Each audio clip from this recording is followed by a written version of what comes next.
दलित या किसी और की बात ही नहीं है यहाँ। भाई मोहन भागवत से ही क्यों नहीं जो है इन्होंने शिलान्यास करवा दिया।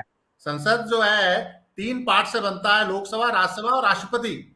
और मतलब समझिए कि उस पार्ट को इनविटेशन ही नहीं है। इससे बड़ा अपमान नहीं हो सकता इस देश के अंदर।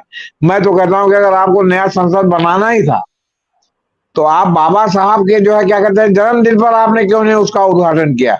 ये उससे भी ज्यादा महान बन सकते थे अगर पंडित नेहरू की तरह जितने डेवलपमेंट्स के काम हुए थे। पंडित नेहरू को इसलिए जाना जाता है कि उन्होंने स्टील अथॉरिटी ऑफ इंडिया बनाया, बोकारो स्टील सिटी बसाया, उन्होंने दुर्गापुर के स्टील प्लांट लगाए।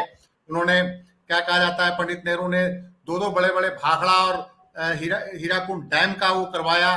तो हमारे प्रधानमंत्री जी के पूरे व्यक्तित्व और कृतित्व को देखते हुए मैं इतना कह सकता हूँ, चाहे ज्योतिषीय हिसाब से इसको समझिए या समाज शास्त्रीय समझिए या मनोवैज्ञानिक रूप से समझिए कि प्रधानमंत्री जी पहचान के संकट से बहुत भयानक रूप से ग्रस्त है।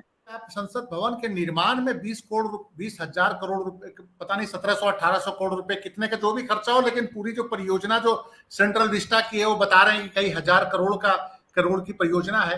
तो ये तो मैं समझता हूँ कि फिजूल खर्ची के अलावा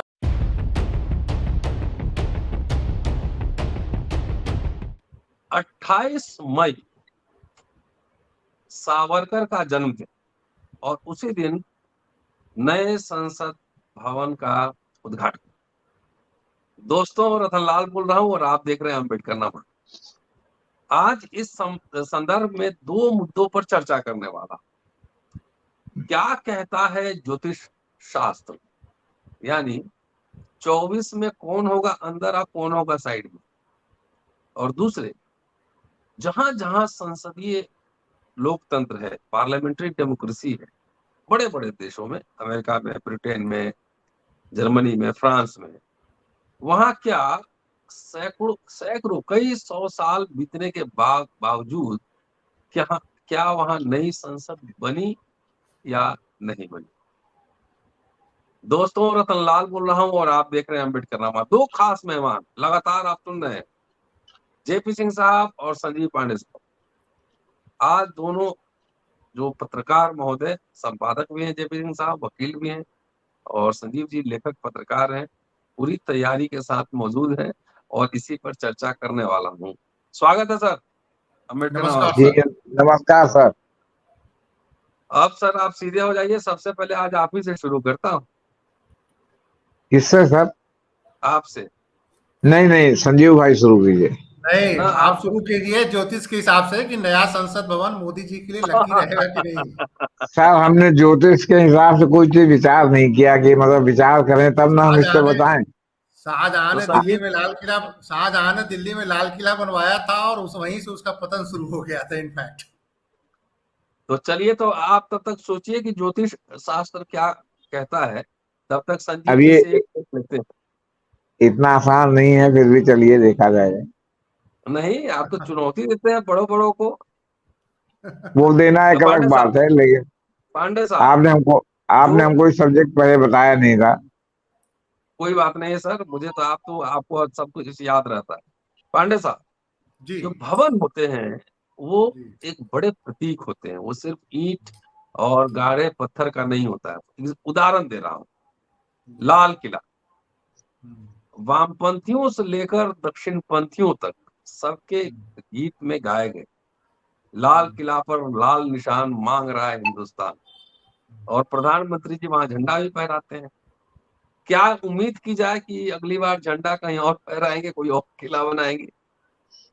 क्या है, जरा संसद संसद भवनों का इतिहास थोड़ा बताइए। देखिए, जो हमारा जो संसद भवन है औपनिवेशिक कालीन इमारत है और सामान्य रूप से इसका एक अपना इतिहास है। और हम्म 1947 के बाद भी जो भी सरकारें आई वो ज़रूरत के हिसाब से ज़रूर संसद भवन के अंदर थोड़े बहुत कंस्ट्रक्शन किए, संसद भवन के अंदर ज़रूरतों के हिसाब से और निर्माण किए, एनेक्सी बना। लेकिन जो मूल रूप से जो संसद के अंदर जो पार्लियामेंट की जो लोकसभा और राज्यसभा की जो बैठकें होती थी वो औपनिवेशिक काल के जो बने हुए कंस्ट्रक्शन है उसी के अंदर होते थे। और ये इसलिए भी है कि किसी भी लोकतांत्रिक देश में अगर आप देख लीजिए कि यूएस हो, यूके हो, फ्रांस हो, जर्मन हो, ये तमाम देशों में जो नए नए कुछ कंस्ट्रक्शन जरूर हुए हैं, लेकिन जो संसदीय जो बैठक की जो परंपरा है, वो जो उनके हेरिटेज जो पुरानी बिल्डिंग है उसी में होता है। अब देखिए कि फ्रांस का जो संसद भवन है 1728 का बना हुआ है, उसको उसी हिसाब से वो चला रहे हैं, उसको म्यूजियम के रूप में तब्दील नहीं किया है। ब्रिटिश पार्लियामेंट भी देखिए 1850-1852 का बना हुआ है, वो भी उसी हिसाब से उसी के अंदर वो चला रहे हैं। उसमें जरूर कुछ थोड़े बहुत एक्सटेंशन किए हैं जरूरत के हिसाब से, लेकिन मेन बैठक उसी पुरानी बिल्डिंग में होती है। फिर इसी ढंग से आप जर्मन पार्लियामेंट का भी ले लीजिए, वो भी 1896 का बना हुआ है, उसको उसी हिसाब से चला रहे हैं, उसी के अंदर उनकी बैठक होती है। तो मैं समझता हूं कि एक ऐसा देश जो गरीब मुल्क हो, जहां पे रोजी रोटी के लाले पड़ रहे हो, जहां पे आप खुद मान रहे हैं कि 80 करोड़ जो जनता है उसको आप अनाज पे क्या कहा जाता है 5 किलो अनाज पे आप जिंदा रखे हुए हो, और उस मुल्क और जहां पे आपके मतलब बेरोजगारी का दर और तमाम आर्थिक हालात खराब हो, वहां पे आप संसद भवन के निर्माण में 20,000 करोड़ रुपए, पता नहीं 1700-1800 करोड़ रुपए कितने का जो भी खर्चा हो, लेकिन पूरी जो परियोजना जो सेंट्रल विस्टा की है वो बता रहे हैं कि कई हजार करोड़ की परियोजना है। तो ये तो मैं समझता हूँ कि फिजूल खर्ची के अलावा नहीं है कि जब गाँव में आपके पास सड़क नहीं है, गाँव में आपके पास बिजली नहीं है, गाँव में आपके पास प्राइमरी हेल्थ केयर इस देश के अंदर नहीं है, तबाह हो रहा है, आपके अंदर स्कूल नहीं है, गाँव में छोटे छोटे स्कूल आप बंद कर रहे हैं, चलाने के लिए पैसे नहीं है। वैसे में आप हजारों करोड़ रुपया देश की राजधानी में लगा के क्या दिखाना चाहते हैं, दुनिया को क्या दिखाना चाहते हैं? क्या दुनिया को पता नहीं कि इस मुल्क के हालात क्या हैं? तो मैं समझता हूं कि जो मोदी जी जो है, प्रधानमंत्री जी जो है, या तो जो प्राचीन भारत के जो कुछ राजा थे जो भवन निर्माण के द्वारा इतिहास में अपना नाम अमर करना चाहते थे, या मुगल कालीन कई राजा थे जो मुगल आर्ट एंड आर्किटेक्चर के द्वारा इतिहास में अपना नाम अमर करना चाहते थे। तो मुझे लगता है कि इन्होंने एक संसद भवन बना के अपना नाम अमर करवाने की एक चाहत रखी हो, लेकिन ये उससे भी ज्यादा महान बन सकते थे अगर पंडित नेहरू की तरह जितने डेवलपमेंट्स के काम हुए थे। पंडित नेहरू को इसलिए जाना जाता है कि उन्होंने स्टील अथॉरिटी ऑफ इंडिया बनाया, बोकारो स्टील सिटी बसाया, उन्होंने दुर्गापुर के स्टील प्लांट लगाए, उन्होंने क्या कहा जाता है पंडित नेहरू ने दो बड़े बड़े भाखड़ा और हीराकुंड डैम का वो करवाया। तो पंडित नेहरू को इसलिए भी याद किया जाता है। तो वहां भी अगर ये फीता काटते, रिबन काटते, तो हमें लगता है कि इतिहास में ज्यादा नाम होता कि जैसे चोल वंश के राजाओं का नाम आता है कि उन्होंने उस चोल वंश की इस राजा ने यहाँ पे जलाशय बनवाया, यहाँ पे सिंचाई का ये प्रबंधन किया। तो देखिए राजा और वो जो तमाम जो लोग होते हैं उनका काम करने का अलग अलग तरीका होता है, लेकिन हमारे प्रधानमंत्री जी मेन जो दिल्ली जो है, जो देश की जो राजधानी है, वहां पे कुछ ऐसा निर्माण करके वो करना चाहते हैं जिससे आम जनता को कोई लाभ नहीं है, सांसदों को जरूर लाभ है, लेकिन प्रधानमंत्री जी को ये पता होना चाहिए कि जो संसद की आत्मा जिंदा होना चाहिए। संसद के कंस्ट्रक्शन से कुछ नहीं होता।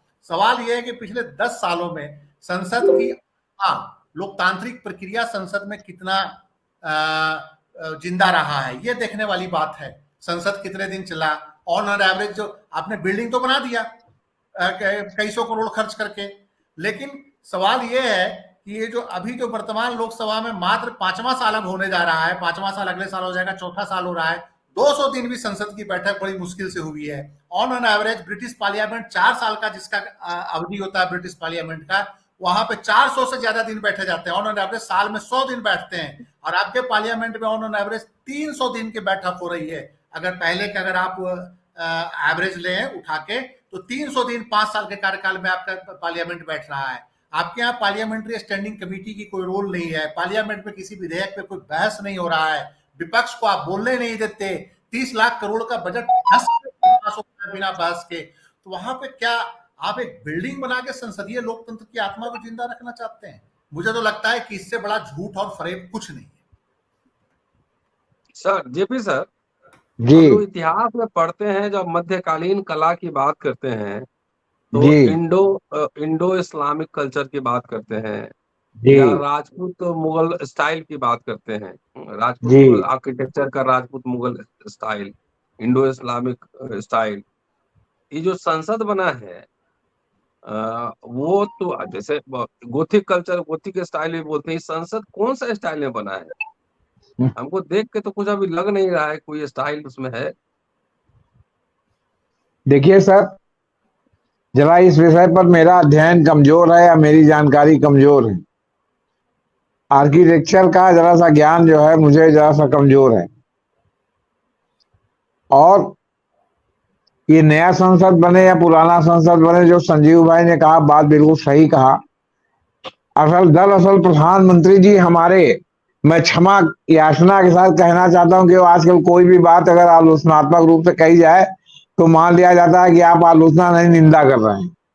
जी तो मैं निंदा नहीं कर रहा हूं, मैं आलोचनात्मक रूप से ये कह रहा हूं। हमारे प्रधानमंत्री जी के पूरे व्यक्तित्व और कृतित्व को देखते हुए मैं इतना कह सकता हूं, चाहे ज्योतिषीय हिसाब से इसको समझिए या समाज शास्त्रीय समझिए या मनोवैज्ञानिक रूप से समझिए, कि प्रधानमंत्री जी पहचान के संकट से बहुत भयानक रूप से ग्रस्त है। अच्छा। अब प्रधानमंत्री जी ने जो संसद बनाया है, तो इस संसद में जो पत्थर है ना, उसमें प्रधानमंत्री जी का नाम दर्ज होगा और आने वाली पीढ़ियों को ये समझाया जाएगा कि ये संसद प्रधानमंत्री का बनाया है, देश प्रधानमंत्री ने आजाद कराया है। इसके पहले का तो सब मामला, काले अंग्रेज गए तो गोरे अंग्रेज जवाहरलाल नेहरू के रूप में आ गए थे। ये असली जो है सब अब जो है वो जैसे कहते हैं ना कि 14 में जो है देश आजाद हुआ है, तो उसी तरह ये होगा कि साहब ये नया संसद भवन भी जो है उन्होंने बनाया, पुराने संसद भवन की कोई बात ही नहीं है और उसमें प्रधानमंत्री जी का नाम जो है दर्ज होगा। देखिए, एक मजाक चलता है कि जर्मनी ने एक तार बनाया खूब पतला। वो जर्मनी से तार जब जापान गया तो जापान ने उस तार में होल कर दिया, मतलब तार में भी होल कर दिया, मैंने नालिका बना दी। और उसके बाद जब भारत आया तो भारत में दिल्ली मॉडल में क्या हुआ कि उस पर लिख दिया made in India. Make in India नहीं, मेड इन इंडिया। अब सवाल है कि अब संसद भवन में राष्ट्रपति मुर्मू को भी इसलिए नहीं बुलाया गया, मैं समझता हूं इसलिए, राजनीति से ज्यादा इसलिए कि अगर राष्ट्रपति मुर्मू रहेंगे तो उनका नाम प्रधानमंत्री से ऊपर लिखा जाएगा संसद के पत्थर पर। नहीं, अगले सेगमेंट में उस पे आऊंगा। आप आएंगे, लेकिन सवाल इस बात का है, तो नतीजा ये कि इससे और स्पष्ट होता है कि प्रधानमंत्री हमारे पहचान के संकट से कितना जो है गुजर रहे हैं। प्रधानमंत्री जी बच्चों को आपके प्रेम करते हुए दिखाई पड़ते हैं ताकि उनको लोग चाचा नेहरू की तरह चाचा नरेंद्र मोदी कहें। प्रधानमंत्री दिन में 10 सूट बदलते हैं, जैसे जवाहरलाल नेहरू के बारे में कि वो पढ़ने जब पेरिस गए थे, वहां इंग्लैंड गए थे तो 7 बार वो सूट बदलते थे और पेरिस में उनका कपड़ा धुलता था। प्रधानमंत्री जी तो कहते ना कि हम फकीर हैं, चल देंगे, तो प्रधानमंत्री जी 10 लाख का सूट कौन से फकीरी में पहनते हैं, ये प्रधानमंत्री बेहतर जानते होंगे, आपको बता। तो कहने का मतलब है कि जो आदमी इतना पहचान के संकट से गुजर रहा हो, जो आदमी अपने अगल बगल में किसी को नहीं चलने देना चाहता, जिसके राष्ट्रपति के पीछे चलने के बजाय राष्ट्रपति को अपने पीछे चलाता हो, तो वो आदमी को ये मान के चलिए को पहचान के संकट से गुजर रहा है। मैं तो कहता हूं कि अगर आपको नया संसद बनाना ही था तो आप बाबा साहब के जो है क्या कहते हैं जन्मदिन पर आपने क्यों नहीं उसका उद्घाटन किया। ये पूरे संसद और संसदीय अवधारणा के जो मुख्य जो है आपसे बता रहे हैं शिल्पी थे, वो तो बाबा साहब अम्बेडकर थे। तो आपने क्यों नहीं 14 अप्रैल को इसका प्रोग्राम रखा, 28 को क्यों रखा। और फिर आपने एक ज्योतिषी की भी चर्चा की थी। तो देखिए किसी के बारे में ज्योतिष शास्त्र में कभी नहीं कहा जाता कि इंडिविजुअल भविष्यवाणी कीजिए। प्रधानमंत्री के जितने उम्मीदवार हों सबकी कुंडली आपके पास होनी चाहिए, तब आप बता सकते हैं कि 10 आदमी में 15 आदमी में कौन आदमी जो है जिसकी कुंडली इतनी जो है क्या कहते हैं जोरदार है, जो प्रधानमंत्री बन सकता है। उसमें भाजपा में सिर्फ मोदी जी ने, गडकरी भी कुंडली देखना पड़ेगा आपको, योगी की भी कुंडली देखना पड़ेगा आपको, राजनाथ सिंह की भी कुंडली देखना पड़ेगा आपको, राम माधव की भी कुंडली देखना पड़ेगा आपको, कि हो सकता है कि आरएसएस राम माधव को प्रधानमंत्री बना दे। और इसी तरह जो विपक्ष में 30 नेता है, शरद पवार से लेके सब अपने अपने जगह पर बैठे हुए, दाव कैसी हैं, शरद पवार है, नीतीश कुमार है, अखिलेश यादव है, राहुल गांधी है, प्रियंका गांधी है, खड़गे साहब है, सबकी कुंडली देखनी पड़ेगी आपको। आपके देवगौड़ा साहब भी अभी फिर से प्रधानमंत्री बनने की आस लिए हुए बैठे हुए हैं। सबकी कुंडली देखेंगे तब आपको पता चलेगा कि 24 में किसका ग्रह प्रबल है।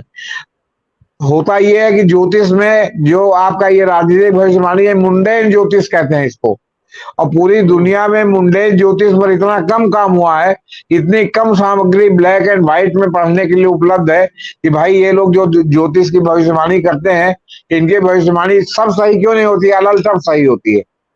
अब देख रहे हैं कि मोदी जी रिपीट कर रहे हैं और रिपीट करने वाले हैं, तो मोदी जी बनेंगे प्रधानमंत्री। हो सकता है 24 आते आते कोई नीतीश कुमार को प्रधानमंत्री बना दे, कोई राहुल गांधी को बना दे। विपक्ष को तो लग गया है कि सत्ता की खुशबू उसके आसपास आ गई है। 19 विपक्षी दलों ने कार्यक्रम का बहिष्कार कर दिया है। और यही नहीं, जो धुर विपक्षी हैं आप और कांग्रेस ने जो ऑर्डिनेंस ये लाए हैं और दिल्ली की सरकार को फिर से इन्होंने जो है पैदल कर दिया है। कांग्रेस ने कहा कि ऑर्डिनेंस का विरोध होगा, हम उसका समर्थन करेंगे। अब आप समझ लीजिए कि विपक्षी एकता कहां तक जा रही है। जो साल भर तक लोग कहते हैं कि विपक्ष एक नहीं हो रहा, विपक्ष एक नहीं हो रहा, वोट बढ़ जा रहे हैं। कर्नाटक के चुनाव के बाद अचानक जो है वो सतरंगी सुर जो है वो बदल गए हैं। आप बता, वो जो अलग अलग जो है सुर जो है वो राग चल रहे थे, इस समय एक राग चल रहा है, केवल राग विपक्ष। ये स्थिति है सर जी। तो जोशी लोग भी जो भविष्यवाणी करने वाले हैं ना, वो तो मोदी जी को देख के भविष्यवाणी कर रहे हैं।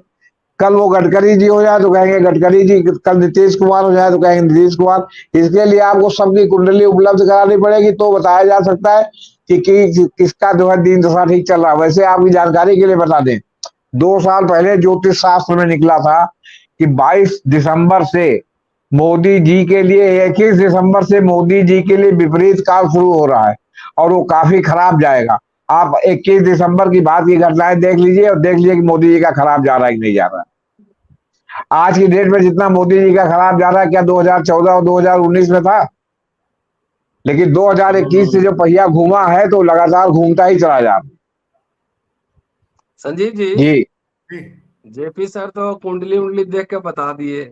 अब मैं ये कह रहा हूँ कि देश का जो बहुसंख्यक आवाम है, SC ST OBC, उसका तो डेट ऑफ बर्थ ही ठीक से पता नहीं था। मास्टर जी जो लिख दिए स्कूल में, तो उसका कुंडली कहाँ से निकलेगा, वो बनेगा कि नहीं बनेगा, देखना पड़ेगा। नहीं देखिए, क्या? मैं देखिए ये उसके बावजूद उसका किस्मत तो कोई नहीं बदल सका ना। अब रामनाथ कोविंद साहब देश के राष्ट्रपति तो बने ही ना, द्रौपदी मुर्मू देश की राष्ट्रपति तो बनी ही ना। तो मैं समझता हूं कि अगर किस्मत में उनका लिखा हुआ है तो बन गई। द्रौपदी मुर्मू राष्ट्रपति बन गई, कोविंद साहब राष्ट्रपति बन गए। हाँ, ये अलग बात है कि वो ऐसे समय में राष्ट्रपति पद पे आए हैं कि जब वो जस्ट एक मतलब कि रबर स्टैंप के रूप में वो काम कर रहे हैं। और संसद के एक पार्ट है वो। संसद जो है 3 पार्ट से बनता है, लोकसभा, राज्यसभा और राष्ट्रपति। और मतलब समझिए कि उस पार्ट को इनविटेशन ही नहीं है। इससे बड़ा अपमान नहीं हो सकता इस देश के अंदर। और अब एक तरफ तो, दूसरी तरफ तो कहते हैं कि हम समग्र हिंदुत्व की बात कर रहे हैं। समग्र हिंदुत्व की बात कर रहे हैं तो उसमें जो सबसे जो निचला तबका है, जिसको आप कहते हैं कि इसको हिंदुत्व के अंदर हम ला के आ रहे हैं और हिंदुत्व में सम्मान दे रहे हैं और जगह जगह जाके दलितों के आप पैर भी धो रहे हैं और दलितों को देवता भी बोल रहे हैं। बिहार में जैसे एक हैं भाजपा से जुड़े हुए IAS अधिकारी, IPS अधिकारी, वो दलितों देवो भवा बोलते हैं। फिर प्रधानमंत्री जी ने खुद इलाहाबाद में, आपको याद होगा कि दलितों का पैर धोया था। तो फिर मैं समझता हूं कि अगर दलित का पैर धो रहे हैं, दलित देवता हैं और दलित हिंदुत्व के सबसे बड़े, मैं समझता हूं कि संरक्षक भी हैं, लड़ते भी रहे हैं। आप खुद भी उदाहरण से बताते हैं और इतिहास में से उदाहरण मिल जाएंगे कि हिंदुत्व की रक्षा के लिए दलितों ने बहुत लड़ाई लड़ी है। तो फिर उस दलित से और एक ट्राइबलों ने भी हिंदुत्व की रक्षा के लिए बड़ी लड़ाई लड़ी है, इसमें कोई शक नहीं है। कई जगह पे लड़ाई लड़ी है उन्होंने हिंदुत्व की रक्षा के लिए, छत्तीसगढ़ से झारखंड में। लेकिन जब पार्लियामेंट के उद्घाटन की बात आई, तो नए भवन का उद्घाटन का जब बात आया, तो आपने उनका नाम ही काट दिया। उद्घाटन में भी नहीं आमंत्रित किया, कार्ड पे भी नाम नहीं है। इससे बड़ा क्या अपमान हो सकता है, मेरा ये मानना है। और इससे पता चलता है कि ये जो है दोहरा चरित्र है। और मैं तो समझता हूँ कि संघ परिवार जो बहुत समग्र हिंदुत्व की बात कर रहा है, उनको आपत्ति जतानी चाहिए प्रधानमंत्री से कि जब एक ट्राइबल राष्ट्रपति है इस देश के अंदर, तो आप उनको क्यों नहीं बुला रहे हैं। और राष्ट्रपति जो है सर्वे सर्वा तो देश के वही है। तो संसद भवन को उद्घाटन में शिलान्यास चलिए प्रधानमंत्री ने कर लिया था, अगर उद्घाटन राष्ट्रपति कर लेंगे तो उसमें उनको क्या आपत्ति है। पहले तो शिलान्यास ही राष्ट्रपति से, कोविंद साहब उस समय चूंकि दलित थे, तो बहुत अच्छा एक मतलब कि मैसेज आता देश भर में दलितों के अंदर। उस समय अगर उद्घाटन शिलान्यास करवाते दलित रामनाथ कोविंद साहब से, तो लेकिन वो नहीं करवाया। फिर उसके बाद जब आप ट्राइबल, चूंकि आपने कहा भी, बहुत क्लेम भी किया कि सबसे अंतिम समाज जो इस देश का है और सबसे जो पिछड़ा और जो सबसे गरीब समाज है, उसको हमने देश के सर्वोच्च पद पे दिया। तो सर्वोच्च पद पे सिर्फ क्या इसलिए कि आपने सिर्फ साइन कराने के लिए उनको बैठा रखा है? उनको वो राइट नहीं देंगे जो उनको राइट चाहिए। तो मेरा ये मानना है कि इस मामले में भी भारतीय जनता पार्टी और जो केंद्र सरकार है उसको काफी मतलब कि एक्सपोज हुई है। और दूसरा जो संसदीय लोकतंत्र की जो आत्मा है वो भारतीय जनता पार्टी जिंदा करने में या भाजपा की सरकार विफल रही है। पार्लियामेंट्री स्टैंडिंग कमेटियों के हाल देख लीजिए। जो लोकतंत्र की अगर आप बात करते हैं कि हमारा लोकतंत्र दुनिया में सबसे मजबूत लोकतंत्र है, मदर ऑफ डेमोक्रेसी आप दुनिया में कहते हैं, लेकिन पिछले 2019 के बाद पार्लियामेंट्री जो स्टैंडिंग कमेटी है उसके पास कोई बिल रेफर नहीं किया गया। तो ये कौन सी डेमोक्रेसी है? बिना बहस के बिल सारे के सारे पास हुए हैं 2-2 मिनट में। कहीं न राज्यसभा में बहस हुआ है, न लोकसभा में बहस हुआ है। तो ये इन परिस्थितियों में सिर्फ एक बिल्डिंग बना देने से क्या हो जाएगा कि 1300-1400 सांसद बैठेंगे? सांसदों की संख्या बढ़ा देने से क्या होगा जब सांसदों को बोलने का अधिकार ही नहीं है? इनके सांसद एक भी क्वेश्चन नहीं कर सकते संसद के अंदर। तो सीटों की संख्या बढ़ा देने से क्या होगा इस देश के अंदर? जी जेपी सर, जी संजीव जी जो बात कह रहे हैं उनको मैं समराइज कर रहा हूँ कि जब संसद का शिलान्यास रखा गया था उस समय देश में महामारी थी और लाखों लोग कैसे परेशान थे। सबने देखा, लोग वो हजारों किलोमीटर पैदल चले और देश की गरीबी की तो हालत जो है 5 किलो अनाज में ही लोग बहुत खुश हैं। लेकिन जब शिलान्यास रखा गया उस समय दलित थे राष्ट्रपति और आज ट्राइबल और भी ट्राइबल वुमन द्रौपदी मुर्मू राष्ट्रपति हैं। क्या अगर इनसे शिलान्यास करवा लिया जाता या फिर इनसे उद्घाटन करवा लिया जाता तो क्या ये मनुस्मृति पर प्रहार हो जाता? देखिए, बात उद्घाटन और शिलान्यास अपशकुन हो जाता या नहीं, अब अछूत हो सब जाता संसद? नहीं, वो बात ये नहीं है सर। बात कुल मिला के शिलान्यास में नाम दर्ज होने की है। जो आदमी शौचालय में, जो आदमी ट्रेन का उद्घाटन करके शिलान्यास पर अपना नाम दर्ज करा रहा है कि यहाँ से वंदे भारत ट्रेन जो है इन्होंने शुरुआत की, यहाँ ये शौचालय का इन्होंने जो है क्या कहते हैं ये शिलान्यास किया, उसके लिए संसद तो बहुत बड़ी बात है।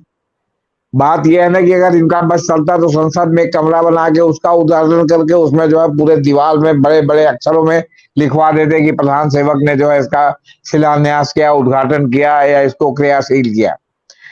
देखिए, ज्योतिष का भी जो आपने कहा है उसके बारे में मैं बता रहा हूँ, ना जवाहरलाल नेहरू को ज्योतिष ने प्रधानमंत्री बनाया, ना इंदिरा गांधी को प्रधानमंत्री बनाया।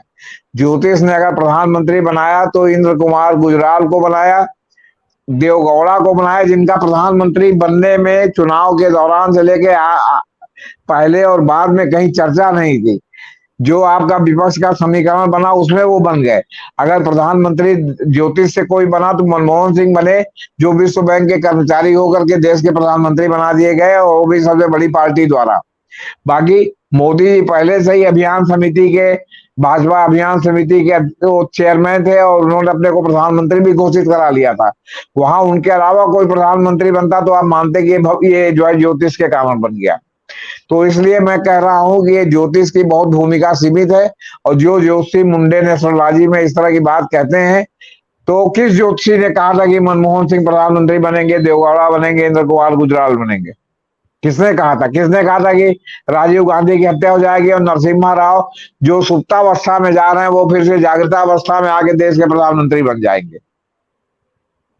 तो सवाल इस बात का है कि इसका ज्योतिष का तो बिल्कुल समझ टोटल फ्रॉड मामला है। आपसे बता रहे मैं ज्योतिष का जानकार होने के नाते कह रहा हूं। दूसरी बात, ज्योतिष की परिभाषा डॉक्टर आपके रमन जो बहुत बड़े देश के ज्योतिषी थे उन्होंने दी है कि ज्योतिष is a science of tendencies.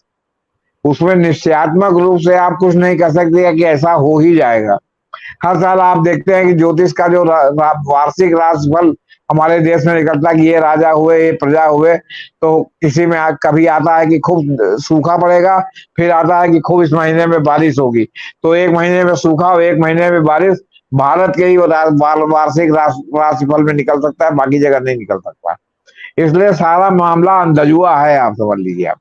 और बाकी दलित या किसी और की बात ही नहीं है यहाँ।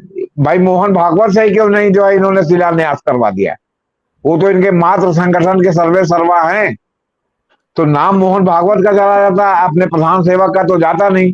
यहाँ तो नाम की लड़ाई चल रही है कि प्रधान सेवक का नाम सब जगह रहेगी, प्रधान सेवक नहीं।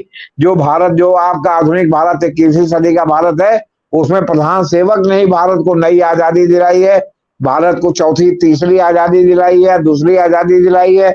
उनके ही समय से भारत में लोकतंत्र है, और लोकतंत्र की जो प्रधान सेवक परिभाषा रच रहे हैं, उस हिसाब से लोकतंत्र है जी। कुल झगड़ा नाम का है, पहचान के संकट का है झगड़ा, और कोई झगड़ा नहीं है, आपको बता दें। ना, लेकिन तब भी थोड़ा हम कह रहे हैं मनुस्मृति वाला कि मामला हम है। कह रहे हैं कि नहीं, प्रयागराज में जिन दलितों का पैर धोया उन्हीं को बुला के क्यों नहीं शिलान्यास करा दिया नाम, और लिख दे रहे कि इस देश के लिए अनाम दलितों द्वारा इसका शिलान्यास किया गया, और अनाम दलितों द्वारा इसका जो है वो क्या कहते हैं उद्घाटन किया गया। लेकिन नाम उनका जाना है, इसलिए भागवत भी नहीं है उसमें, उसमें नंबर 2 होश बोले भी नहीं जी। ना ना, वो लेकिन आरएसएस के मनुस्मृति वाला मामला है, वो मामला नहीं, है। मनुस्मृति को देखेंगे तब तो वो खुद भी प्रभावित हो जाएंगे सर। वो तो उनको मतलब वैश्यों को जनेऊ मोहन पहनने का भाग वैश्यों को जनेऊ पहनने का अधिकार था। और गुप्त राजा जो है वैश्य ओरिजिन के थे, वो वैश्य, वो नहीं, जनेऊ वाला मामला है सर। वो सब मामला है, लेकिन सवाल इस बात का है कि मोदी जी स्वयं अपने को कहते हैं कि हम ओबीसी है, तो मनुस्मृति के अनुसार तो इनको कुर्सी पर बैठने का अधिकार ही नहीं है। मनुस्मृति में तो कोई ओबीसी दलित बैठ ही नहीं सकता कुर्सी पर। आपत धर्म में एक व्यवस्था है कि ब्राह्मण अगर संकट में हो तो किसी के हाथ का खा सकता है। आप तो धर्म हिस्ट्री ऑफ धर्मशास्त्र पढ़े हैं, और सारे शूद्र भी राजा हो सकते हैं, लेकिन उसका काम होना चाहिए वर्णाश्रम धर्म की रक्षा करना। मेरे हिसाब से चंद्रगुप्त मौर्य भी निम्न वर्ण के ही थे। हाँ हाँ हाँ। चंद्रगुप्त अच्छा, मौर्य भी एक निम्न सवाल वर्ण के और थे दोनों आदमी से, पहले जेपी सर से ही पूछता हूँ। जी। आपने कई इंटरव्यू में ये कहा कि ये टेंशन जो है ना, दिल्ली और लखनऊ के बीच का टेंशन है। ये टेंशन जो है बीजेपी आरएसएस के बीच का टेंशन है, जो पॉलिटिकल लड़ाई चल रही है। क्या 28 तारीख को सावरकर के जन्मदिन पर इसका उद्घाटन करके जो दूरियां हैं उसको नजदीकियां में बदलने की कवायद तो नहीं? ये कुछ नहीं, इससे प्रधानमंत्री को महिमा मंडित करने की कवायद है, और 28 तारीख सबसे नजदीक दिन इनको मिला होगा कि जल्दी से जल्दी उसको शुरू करने का, ताकि इसके पहले की आरएसएस इनको प्रधान सेवक पद से हटा करके मार्गदर्शक मंडल में डाले, तब तक इनका शिला पट्टिका जो है वहां पर लग जाए। आपको याद होगा कि इमरजेंसी के दौरान जब इंदिरा गांधी ने काल पत्र कहा कि एक लाल किला के पास डाला जाएगा, तो पूरा विपक्ष खड़ा हो गया था कि जो काल पात्र जो डाला जा रहा, काल पत्र या काल पात्र, जिसमें था कि समय के कौन है क्या है, जिसके बारे में अंत में डाला भी गया, उसमें पूरा विपक्ष खड़ा हो गया था कि काल पात्र दिखाया जाए कि उसमें क्या लिखा गया है, क्या नहीं लिखा गया है। किसी व्यक्ति विशेष को महिमा मंडित करने का ये जो है काल पात्र जो है प्रयास है। या इतिहास को भविष्य में कभी जब काल पात्र खोद के निकाला जाएगा तो गलत चित्रण करने के लिए जो है ये काल पात्र डाला जा रहा है। तो जब भी इस तरह की बात होती है तो विपक्ष हमेशा मंशा पर सवाल उठाता है, और जब आप विपक्ष को साथ लेके नहीं चलेंगे, अपने भी लोगों को साथ नहीं लेके चलेंगे, तो सवाल तो उठेगा ही। सवाल इस बात का है कि आज आप दलितों के बहुत बड़े चैंपियन हैं, और आप चाहते हैं कि पूरे दलित भाजपा को हिंदुत्व के नाम पर वोट दें, लेकिन अगर कहीं दलितों की पहचान की बात आए, कोई नई बात हो, तो उसमें हम रहे, दलित ना रहे। और फिर आप मनुस्मृति के अनुसार ब्राह्मणवादी व्यवस्था कायम करना चाहते हैं। आप ब्राह्मणवादी व्यवस्था के कारण आप जो है वो क्या कहते हैं जातीय जनगणना नहीं कराना चाहते। एक दो प्रश्न थोड़ी है, प्रश्न पर प्रश्न है। संजीव जी जी, क्या एक व्यक्ति, और भारत जैसे मुल्क में, भारत ऐसा मुल्क है जिसमें कितने जर्मनी समाहित हो सकते हैं, कितने जर्मनी, इतना डाइवर्स मुल्क, diverse culture, diverse language, political system diverse है बहुत। वहां पे क्या एक व्यक्ति इतना शक्तिशाली हो जाए जो अपने पेरेंट ऑर्गेनाइजेशन आरएसएस को छोड़ के या पार्टी के अंदर चू चा कोई नहीं करे, अकेले मैं उद्घाटन करूं और सब लोग चुप हो जाए और सब लोग खाली खेल देखते रहे? ये मसला है कि कुछ और? सर एक बात मैं बताइए। संजीव हाँ बोलिए बोलिए सर। मैं संजीव भाई पहले एक बात रखना चाहता हूँ। मैं रखना चाहता हूं कि ये प्रोग्राम किसने तय किया कि 28 तारीख को उद्घाटन होगा और प्रधानमंत्री इसका उद्घाटन करेंगे, राष्ट्रपति नहीं बुलाई जाएंगी? क्या कैबिनेट ने इसको पास किया? क्या संसद में इसको पास कराया गया? क्या इनके पूरे मंत्रिमंडल ने इसको पास किया? किसने तय किया? और क्या ये अकेले तय करने के लोकतंत्र में अधिकारी हैं? इस पर भी विचार किया जाना चाहिए। बहुत शानदार सवाल है। और संजीव जी, अब आप थोड़ा प्रतिक्रिया दीजिए विस्तार से। देखिए, ये व्यक्ति के सोचने और समझने की क्षमता पे डिपेंड करता है। अब अगर ये व्यक्ति जैसे प्रधानमंत्री जी पे आप लगातार जब फोटो देखते होंगे तो कई जगह आप देखते होंगे कि उनके साथ ड्राइवर का फोटो नहीं आ रहा है, गाड़ी में टनल के अंदर उनका फोटो आ रहा है। तो ये तो देखिए एक मानसिक स्थिति होती है कि व्यक्ति क्या सोचता है।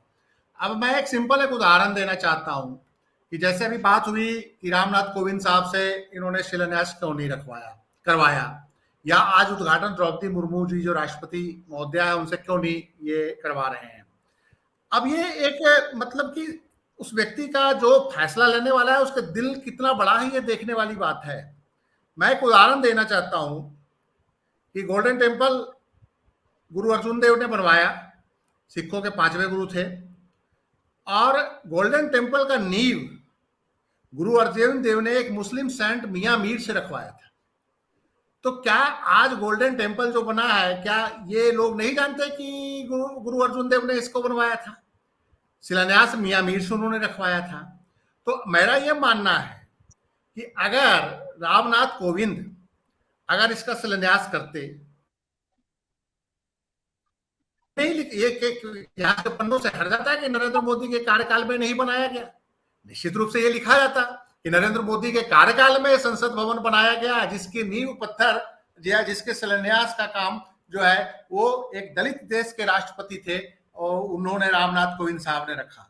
इतिहास के पन्नों में अगर कल को द्रौपदी मुर्मू जी जब इसका उद्घाटन करती तो यही लिखा जाता कि नरेंद्र मोदी ने कार्यकाल में ये संसद भवन का निर्माण हुआ। नरेंद्र मोदी जो है वो काफी संसदीय परंपरा के समर्थक थे, बड़ा संसद चाहते थे, ज्यादा सांसदों की संख्या चाहते थे, और उनको लगता था कि वर्तमान संसद भवन छोटा है तो इसका एक 1300-1400 कमरों का सीट वाला एक संसद भवन का निर्माण किया जाए। और प्रधानमंत्री ने फैसला लिया, और प्रधानमंत्री का दिल इतना बड़ा था कि एक जो ट्राइबल राष्ट्रपति जो उस समय उस देश की थी उससे इसका उद्घाटन करवाया।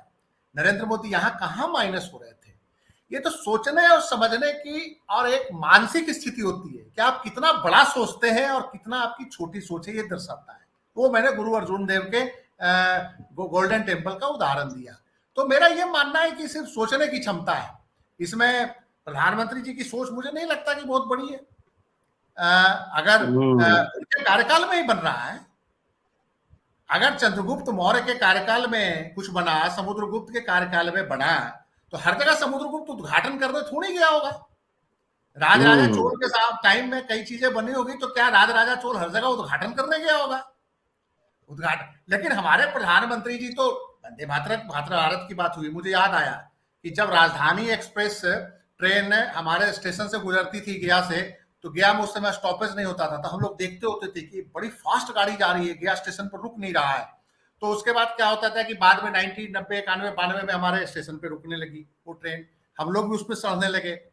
अब हमें पता ही नहीं था, हम लोग कभी पढ़े भी नहीं, कहीं इतिहास के पन्नों में दर्ज भी नहीं है कि इसको कौन से प्रधानमंत्री ने झंडा दिखा के चलाया था, पहली बार राजधानी एक्सप्रेस कब चला था इस देश के अंदर, या उसके बाद शताब्दी ट्रेन 1990-91 के आसपास शुरू हुआ। शताब्दी ट्रेनों का उद्घाटन रेल मंत्री उद्घाटन करते थे, चाहे रेल मंत्री भी नहीं, डीआरएम लेवल के ऑफिसर, जनरल मैनेजर लेवल का ऑफिसर, रेलवे बोर्ड के चेयरमैन, अगर दिल्ली से कोई ट्रेन चल रहा हो तो रेलवे बोर्ड का चेयरमैन, अगर किसी और स्टेट से ओरिजिनेट हो रहा हो, चंडीगढ़ से कोई चल रहा हो, तो उस एरिया के डीआरएम और जनरल मैनेजर जाके उसका उद्घाटन कर देते थे। प्रधानमंत्री कहीं ट्रेनों का उद्घाटन कर ले नहीं थे। लालू यादव उनसे ज्यादा महान थे, गरीब रथ का बेचारे ने कोई उद्घाटन नहीं किया, कार का झंडा दिखाया, 50 गरीब रथ चला दिया। गरीब आदमी भी, हम तो लालू यादव को बहुत बड़ा महान आदमी बताते हैं कि गरीबों के लिए उन्होंने एयर कंडीशन ट्रेन भी चला दिया, और महंगा भी नहीं था, बाकियों से सस्ता भी ट्रेन जी। तो मेरा यह मानना है कि सोचने और समझने की एक जो स्थिति होती है, हमारे प्रधानमंत्री जी के जो सोचने और समझने की स्थिति यहीं तक मुझे नजर आ रही है कि वो हर चीज में सिर्फ नाम ही नहीं चाहते, वो साथ में रिबन भी काटना चाहते हैं। हालांकि लालू यादव ने झंडा नहीं दिखाया होगा, लेकिन लोग किसको कहते हैं गरीब रथ किसने चलाया? लोग बोलते हैं लालू यादव ने चलाया था गरीब रथ, नाम तो लालू यादव का फिर भी आता है। बस वही होता है, मानसिक स्थिति है। अब उस मानसिक स्थिति पे आप चाहे जो बोल ले, मेरा तो ये मानना है। जेपी सर, एक आखिरी सवाल और आप दोनों से एक छोटी छोटी टिप्पणी कि आपने शुरू में उसमें इशारा किया था विपक्षी एकता को लेकर। तो अब तो 19 पार्टी पत्र लिख दिया, खुला पत्र, कि अब जो है हम लोग बहिष्कार करेंगे। एकता नहीं है? जी नहीं, एकता है ही है। कह तो रहा है कि इस एकता की अगली छड़ी में ये भी समझिए कि कांग्रेस ने ये घोषणा कर दी है कि अगर अध्यादेश के खिलाफ पार्लियामेंट में जब प्रस्ताव आएगा तो वो इसका पुरजोर विरोध अध्यादेश को कानून बनाने के लिए में करेगी। तो ये भी एक टेक्निकल व्यू है, क्योंकि आप और इनको माना जाता है कि ये लोग परस्पर विरोधी हैं। और जो दिल्ली के का जो संगठन है कांग्रेस का, वो लगातार कांग्रेस आलाकमान से कह रहा है कि आपका समर्थन नहीं किया जाना चाहिए। इसके बावजूद दूरगामी उसको देखते हुए और परिणामों को देखते हुए कांग्रेस ने कहा कि नहीं, हम जो है वो क्या कहते हैं, ये आएगा अध्यादेश तो इसका समर्थन वो करेंगे, क्या कहते हैं, इसका विरोध करेंगे संसद में। तो ये विपक्षी एकता, यही यही बात है कि साल भर पहले तक कोई कहता नहीं था कि विपक्ष, लोग कहते थे अरे विपक्ष का वोट तो बढ़ जाता है, तो कौन है मोदी के सामने। आज तो एक नहीं दर्जनों लोग हैं मोदी के सामने। अब जो लोग कहते थे कि मोदी के सामने कौन है, उनकी बोली फिलहाल बंद है। और ज्योतिष शास्त्र के अनुसार केसीआर का भाग्य चमकेगा कि जगन मोहन रेड्डी का चमकेगा कि देवगौड़ा फिर से जो है वो हाइबरनेशन से ऊपर आ जाएंगे, या नीतीश कुमार का चमकेगा, ये चमकेगा, या खड़गे साहब का चमकेगा, ये तो सब आने वाले समय में पता चलेगा। बाकी ये जान लीजिए कि ये व्यक्ति पहचान के संकट से ग्रस्त है। ये अपने अगल बगल किसी को नहीं चाहता। ये चुनावी उसमें मोड में भी इस तरह की यात्रा पर निकलता है तो भी चाहता है कि बस अकेले पूरे फ्रेम में यही रहे। गृह मंत्री साथ नहीं चल सकते, डिफेंस मिनिस्टर साथ नहीं चल सकते, राष्ट्रपति साथ नहीं चल सकते, राष्ट्रपति को भी प्रधानमंत्री के पीछे चलना पड़ता है। और ये लगातार इस बात को जो है उस बनाने में लगा हुआ है कि संसद जो है सर्वोपरि है।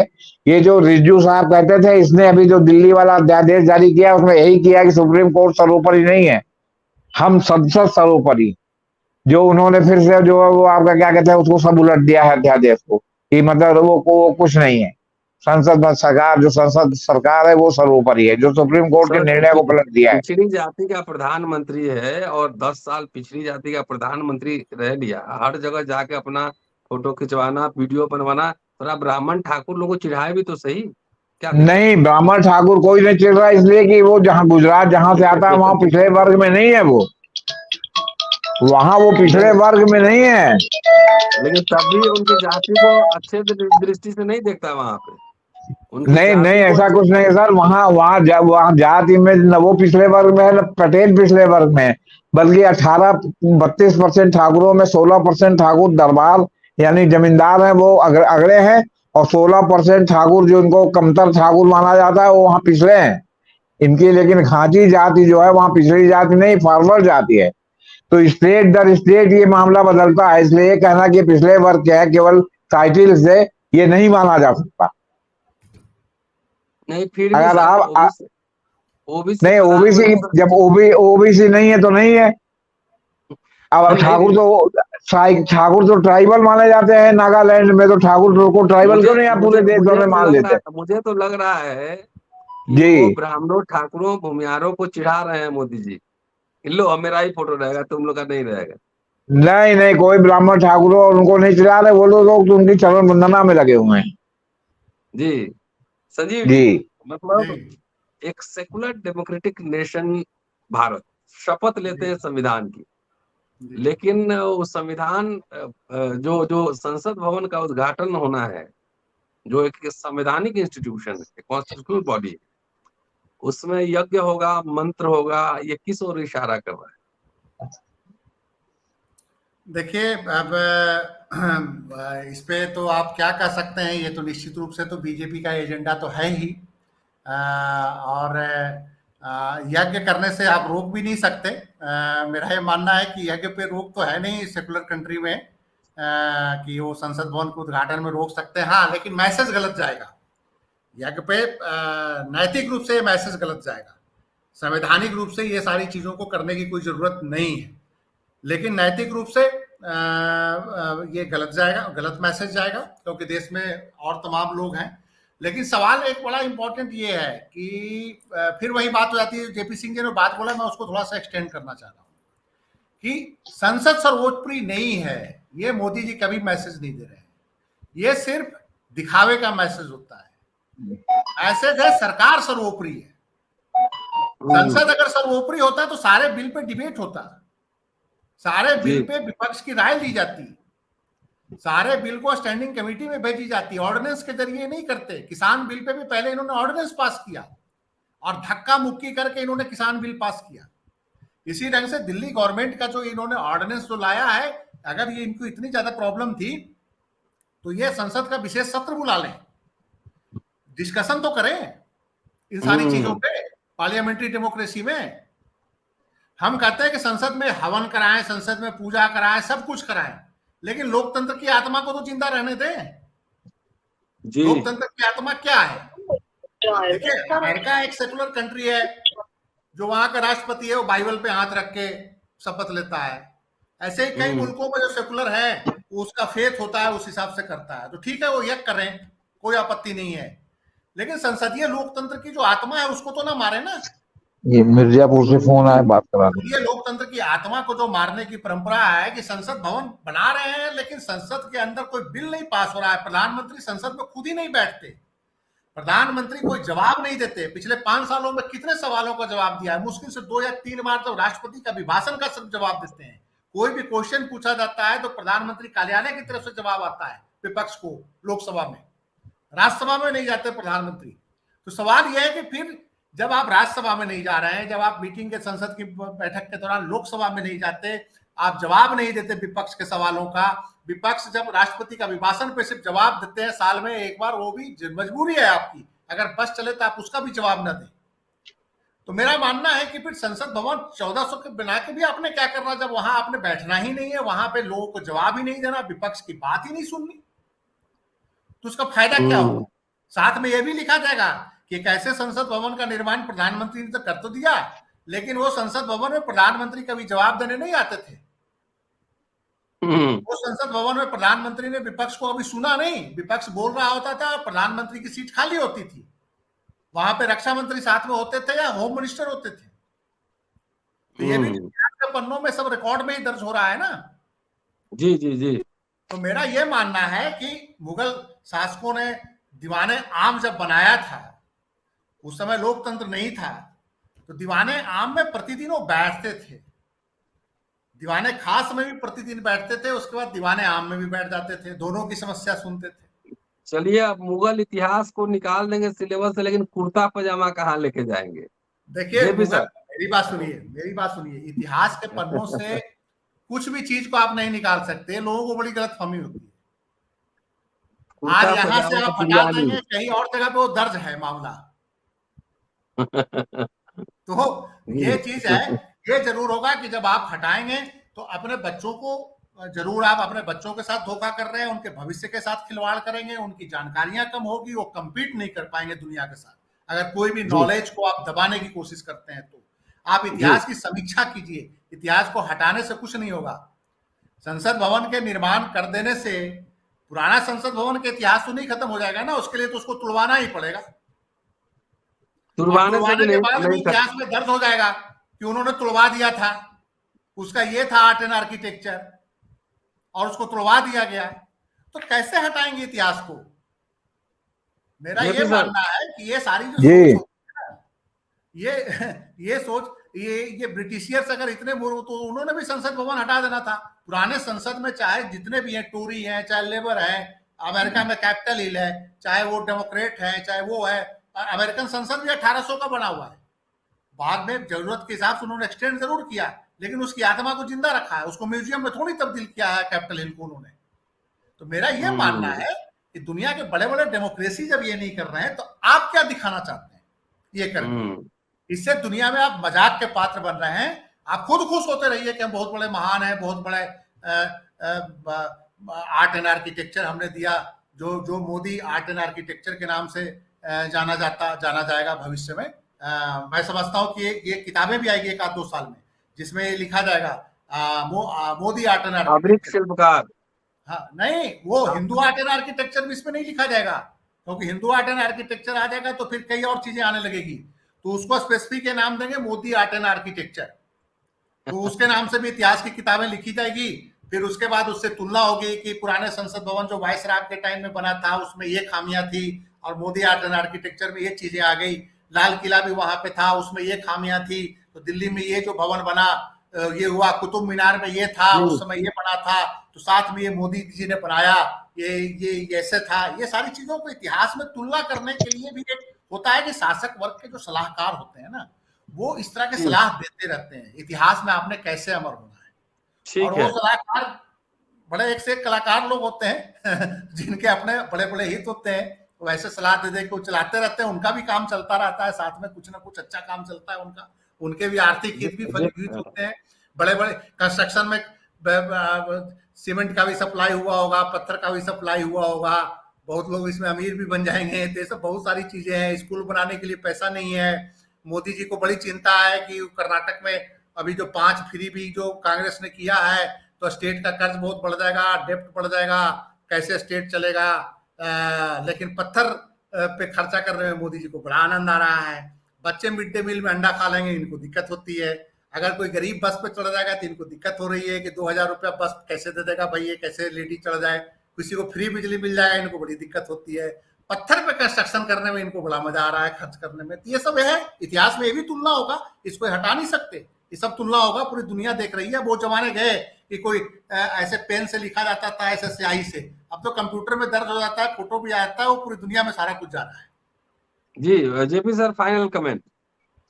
देखिए सर, मैं तो मानता हूं कि हम लोगों की पार्लियामेंट्री डेमोक्रेसी है ही नहीं है। पार्लियामेंट में जब बड़ा सा बड़ा मुद्दा आता है तो आपके जो लोकसभा के अध्यक्ष हैं और राज्यसभा के जो चेयरमैन हैं, वो डिसाइड करते हैं कि इसमें कई घंटे बहस होगी भी कि नहीं होगी। मैं ये कह रहा हूं, जब पूरे देश में एक सिस्टम है कि सालों साल ऑफिस खुले रहते हैं, सालों साल अदालतें खुली रहती हैं, महीने 2 महीने का ग्रीष्म अवकाश होता है या शीता अवकाश होता है, इसी तरह संसद का भी महीने 2 महीने का ग्रीष्म अवकाश और शीता अवकाश होना चाहिए। बाकी सालों साल संसद चलनी चाहिए, और किसी भी मुद्दे पर घंटे में बहस नहीं होनी चाहिए, अनलिमिटेड बात होनी चाहिए। और एक छोटे से छोटे सांसद से लेके एक बड़े से बड़े सांसद को बोलने का मौका दिया जाना चाहिए। लेकिन सरकार बहस से भागती है, क्योंकि तब वो जानकारी बाहर आ जाएगी कहां कहां क्या गड़बड़ी हो रही है। इसलिए सरकार चाहती ही नहीं कि बहस हो। और उत्तर प्रदेश या और जो राज्यों के विधानसभा है, वहां तो और मजाक बन गया है, 1 दिन 2 दिन 3 दिन का अधिवेशन होता है, 1-2 दिन हंगामे में चला जाता है, 1 आध दिन बस बिल पास कराने में चला जाता है, कोई बात ही नहीं होती है आपके बता। तो ये डेमोक्रेसी का भी एक प्रकार से समझिए मजाक जो है घनघोर रूप से उड़ाया जा रहा है। और बाकी ये जान लीजिए कि मोदी जी को कोई डेमोक्रेसी में विश्वास नहीं है, बस उनका नाम रहना चाहिए, उनका बस चले तो लाल किला का भी जो जीर्णोद्धार करा के उसमें नाम चढ़वा दें, आपके ताजमहल पर भी जो है वो मोदी जी अपना नाम दर्ज करवा दे, ताकि जो आवे देखे कि कहेगा अच्छा ताजमहल मोदी जी ने जो है ये जो वर्तमान रूप है ये मोदी जी की कृपा है। चलिए, ये डेमोक्रेसी नहीं मोदी क्रेसी है। संजीव जी जी बस शॉर्ट में। जो जेपी सिंह के दोनों जो बातों को मैं थोड़ा एक्सटेंड करना चाहता हूं कि जो संसद के जो सालों साल मीटिंग की जो बात हो रहा है ना कि पूरे साल मीटिंग होना चाहिए और 1 महीने 2 महीने, तो तब पार्लियामेंट में जब कॉन्स्टिट्यूएंट असेंबली में इस इशूज पे एक लंबा डिस्कशन भी हुआ था कि पार्लियामेंट के बैठक कितनी दिन हो। उसमें कुछ ऐसे भी मेंबर थे जो लगातार चाहते थे कि 365 दिन अगर है तो कम से कम 300 दिन बैठे। कुछ लोगों का था कम से कम 150 दिन बैठे। उस बीच कुछ सांसदों की ये राय थी कि चूंकि हमारे सांसद दूर दराज के इलाकों से आते हैं, लोगों की समस्या भी सुननी है, देश आजाद हुआ है तो लोगों के बीच रहेंगे, उनसे कुछ डिस्कशंस करेंगे, तो संसद अपने संसदीय क्षेत्र के विकास के लिए अगर 300 दिन बैठेंगे तो उनके पास समय कम होगा। तो इसलिए एक बड़ा स्टैंडर्ड इन्होंने रखा था कि कम से कम 100 दिन चलाओ, 3 बार संसद में बैठे हैं, बजट सेशन, मानसून सेशन, शीतकालीन सत्र, वो घुमा फिरा के 100 दिन का एक स्टैंडर्ड रखा था। लेकिन वो 100 दिन के स्टैंडर्ड पे भी ये स्टैंड नहीं लिए, और ये जो वर्तमान जो सेंचुरी है उसमें तो ये घट के 320 दिन 330 दिन एवरेज आ गया।